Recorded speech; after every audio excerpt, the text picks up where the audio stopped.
Hello again and welcome back to my channel.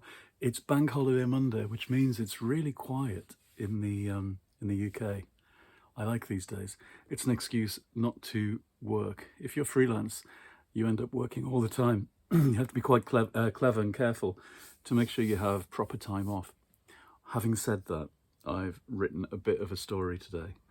I'm at the beginning of a project that we're just feeling our way into. It's a collaborative project.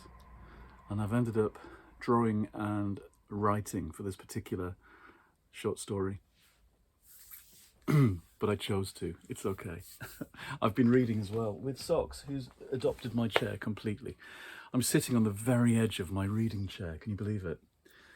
At the weekend, I read all of Natalie Goldberg, Writing on Empty, her pandemic book, which did me a lot of good. I think it's a really interesting take on writing practice and somebody healing herself, learning from the 50 years of teaching she's done for other people and actually applying it to herself when she needs it and rediscovering what writing practice means. And that can mean all sorts of things. It can mean talking to people.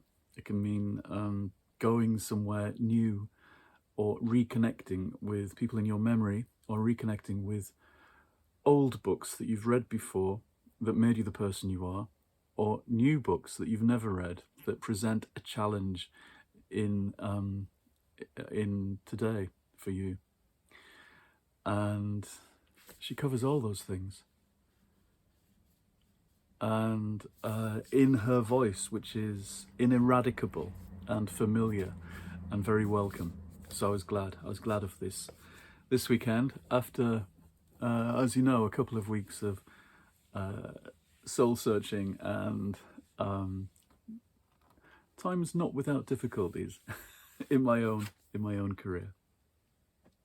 Having said all of that, it's in my career, my writing life, my intellectual life, my reading life, my creative life is abundant and full and exciting as ever. Maybe in some ways even more so, in that I'm going from thing to thing quite happily, and they are of a piece. There's an integrity, I suppose, to what I'm doing that I'm happy with. It's just the business side of it sucks. Anyway, I've moved on to this Bookshop book, which I've seen pushed a lot. At the beginning of the summer, if you remember, I fell for the hype, and from an indie bookstore, I bought another Bookshop book, a Japanese one, I think, that I didn't like very much. I thought it was a bit naff. This one, I've fallen for this one again because of for the same reasons. The idea of a shop where people go to encounter the truth of themselves through books. The idea of a heartwarming novel that relies on bookishness as the trigger for the unfolding of people's stories. It's welcome to the Hyunam-dong Bookshop by Hwang bo-reum. Bo-reum. And the cover looks like the kind of artwork you get on those lo-fi jazz hop CDs that I went a bundle on last year, the very kind of calming music that some people use in YouTube videos, and I got kind of addicted to last summer.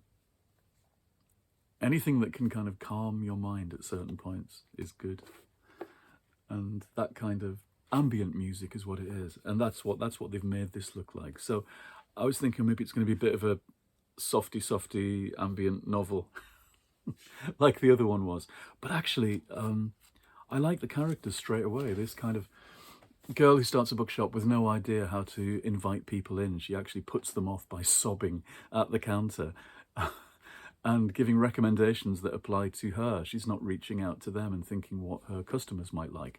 And she learns those lessons early on. And gradually we build the world around her. We get this young fella who comes to make coffee from in her shop, and he's someone who's done everything right and is disappointed at the results in his life. He's been a good boy and gone to university and done all the things, and it's not worked out. And he ends up being a barista in her shop. And through him, we meet the woman who roasts the coffee beans and brings them. And you realise gradually that this book will widen out into covering, I guess, all the people around them, a kind of an ensemble cast, I hope. And we drop into their thoughts and preoccupations very quickly through these short chapters.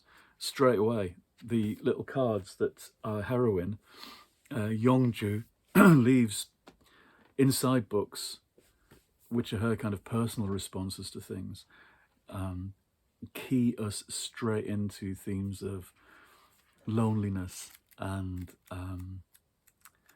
making the best of nihilism. This idea that solitude and sadness are, not bad things. Anybody who reads knows that melancholy, mixed feelings are the best kind. There's some lovely stuff where the barista starts to realize that it's the author who comes to talk in the shop, and she interviews him, and we get a Q&A. And the author of that comes into the shop tells her and his audience that if more people read, the world would be a happier place, because there'd be more empathy and understanding, and the struggle to understand each other would take the place of people stamping on each other in the name of, spurious success, fake success, that kind of edgy ambition. And that if people actually listened to what books represent, they're the best of people, aren't they? They're everybody's hopes and dreams and everything they've learnt through living. All the answers are there. They're just mixed up. And they give us mixed feelings when we read them. And that's good. I think mixed feelings are the best kind to have. But we live in a world that encourages us to be plain and direct and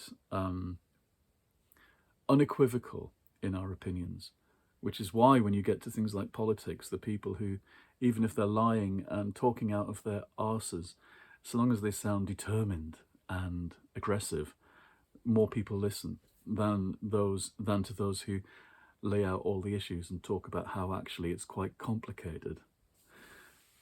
People don't necessarily want to hear that things are complicated, but they are. Everything's complicated. Anyway, I'm about a third of the way through this, and the sun's come out, so I might go out for a bit of a walkabout before I come back and read a chunk more. I'm going to try and avoid doing any more work. I'll just turn over this story in my head, I think, before returning to proper work on it, which I guess will be tomorrow. One of my big things yesterday on our kind of lovely Sunday, we had a weekend of seeing people, of going out for dinner, having people here for dinner, and lots of talking. I suddenly thought I'm above all a mood reader. I hate these kind of trite phrases, but it's really true. When I got to the end of Natalie Goldberg, there was nothing nicer than thinking, I could read anything now. There's no test. There's no set list. It doesn't matter. Nobody cares. I can please myself, and I'm surrounded by all the best books I've ever been able to amass around me. And that was a lovely, liberating feeling. As it happened, I went straight to the next book on my to-be-read pile. And actually then I remembered, we've got book club in just under 2 weeks. I better get back and reread John Irving. But none of these things are very onerous at all. They're all nice things to do. But, this idea of mood reading, I'm going to try and avoid making piles of things and challenges and all of that stuff. I've said that before. It's not worth it. You just get disappointed in yourself. I don't know why we set ourselves targets. We're not lab rats. I do have heaps of very enticing looking books everywhere around, especially in my study, but all over the house. And what I need to do is just go from one to the next, more of a hummingbird or a butterfly than a pack rat or a squirrel. Be a butterfly and not a squirrel. Maybe in the winter we do have to hoard and shove things away for the kind of leaner days, like a squirrel in its dray. I love that word, dray, for where they live, in trees. At some point, I wrote a short story about squirrels that live around here, and I wrote it from their point of view, like a miniature Watership Down, and they did it on Radio 4 about 18 years ago. I don't know if I have a copy of it still, a recording of it, or even the text, actually. It was called the Longsight Branch. Longsight is the next little town up from us. It was about the web of communication between different colonies of squirrels, and how when a house burns down, it's like the towering inferno. I liked that story. I kept meaning to go back to it and develop it into a longer thing. Anyway, blethering on. I hope you're all having a good beginning to the week.